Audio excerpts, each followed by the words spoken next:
ഈജിപ്തിലെ ഫറവോയുടെ കയ്യിൽ നിന്ന് മോചിക്കപ്പെട്ട ഇസ്രായേൽ ജനം സന്തോഷത്തോടെ മുന്നോട്ട് നീങ്ങി. ദൈവം പകൽ മേഘസ്തംഭമായും രാത്രി അഗ്നിത്തൂണായും മുന്നിൽ നടന്നു.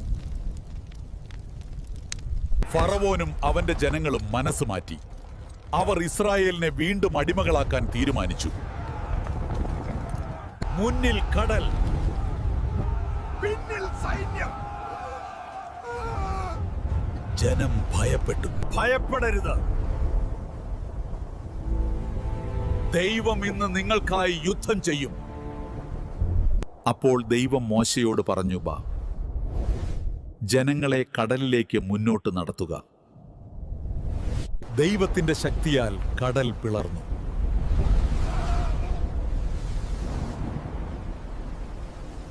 ഇസ്രായേൽ ജനം ഉണങ്ങിയ നിലത്ത് കടന്നുപോയി കഴിഞ്ഞു. വെള്ളം മടങ്ങി. ഈജിപ്ഷ്യൻ സൈന്യം മുഴുവൻ മുങ്ങി. ചെകുത്താനും കടലിനുമിടയിൽ അകപ്പെട്ട ഇസ്രായേൽ മക്കളെ വഴി നടത്തിയ ദൈവം അവനിൽ ആശ്രയിക്കുമെങ്കിൽ നിന്നെയും കുടുംബത്തെയും വഴി നടത്തും.